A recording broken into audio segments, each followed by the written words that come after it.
Welcome to the Art of Education Art Room Hacks. Today's episode is all about media arts and how to make teaching it so much easier.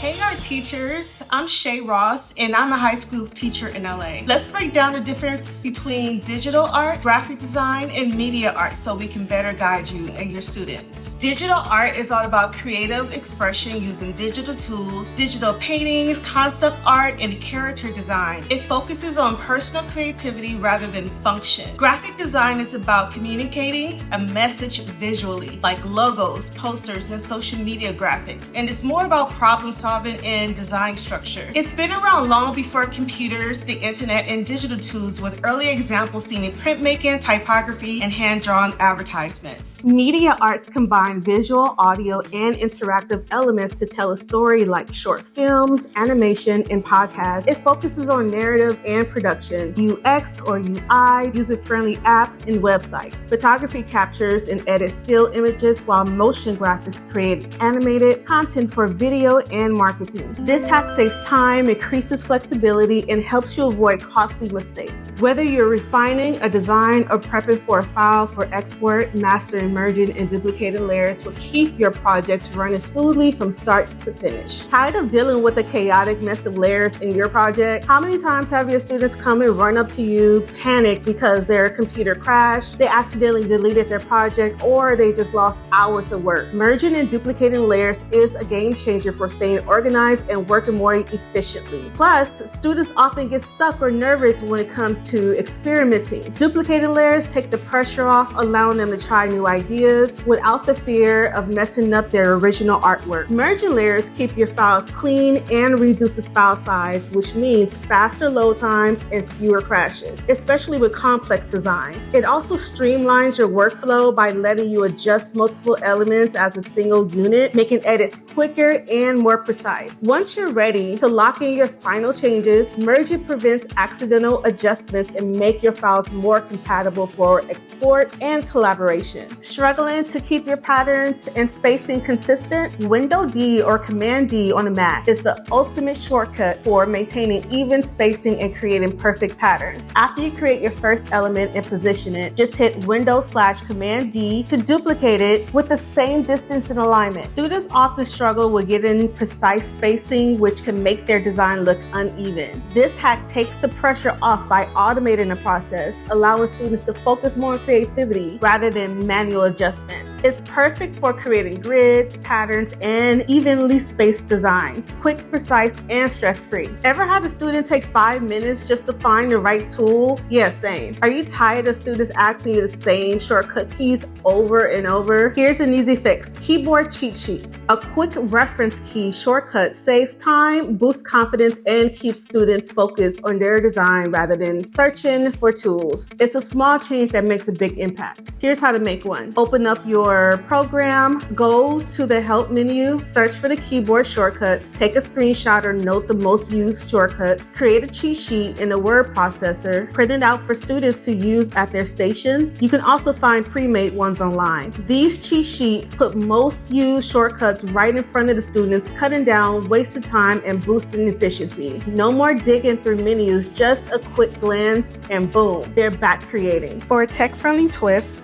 turn them into quick GIFs or video demos. A looping GIF on your class website or pinned tutorial means students can see the shortcut in action whenever they need it. This simple hack builds muscle memory, speeds up workflow, and gets students thinking like real designers. Starting from scratch can be such a time drain that it takes away from the actual creative work. That's where templates come in. By creating templates for your digital projects, you can preset your settings, layers, and folders. Whether you're working on a video, a design, or anything else, having a template means that you can jump straight into the creative process without wasting time on setup. It's like an art teacher preparing for a painting by pre-cutting watercolor paper to the desired little size. Everything is ready for the students to start creating. It also ensures consistency across projects, so everything is organized and ready to go from the start. Plus, you can reuse these templates again and again, saving you hours of work in the long run. No more waiting for students to set up up units, measure, repeating viewing orientations, or having to fix projects turned in incorrectly because they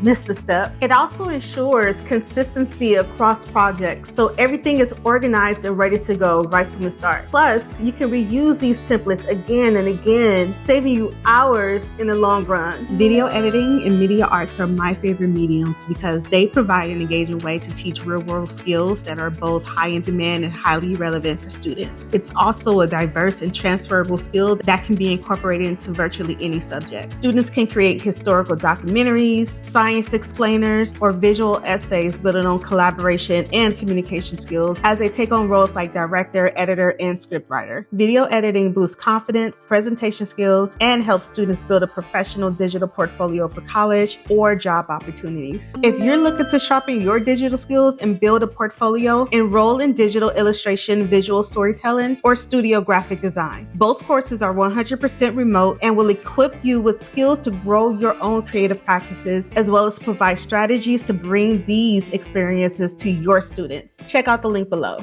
Want that professional blurred background look without expensive gear? You can get it right from your smartphone. Open the camera app and switch to portrait mode. Frame your subject and let the camera automatically blur the background. After you take your photo, go to Photos, select the image, and tap Edit. Adjust the blur strength, slide in the depth control, the F icon, to increase or decrease the background blur. You can use the photo apps to manually adjust the blur. This hack instantly makes your subject stand out without needing the fancy equipment. Media artists and students often struggle with file organization, even though it's crucial for staying on top of projects. Automatic file naming in Finder saves time, keeps everything easy to find, and prevents chaos. Here's how to do it. Open Finder and select the files you want to rename. Right-click and choose Rename. From the drop-down, select Format and create a consistent naming pattern. Add a custom name, number sequence, or date to keep files in order. Click Rename, and that's it. For students, this hack means no more losing track of the projects or wasting time searching for files. Your cell phone can double as a high-quality microphone, perfect for recording voiceovers, interviews, or background audio on the go. Here's how. Open your phone's voice memo or voice recorder app. Hold the phone close to your mouth, record in a quiet space to reduce the noise, save the file, import the file into your editing software, and sync it with your video.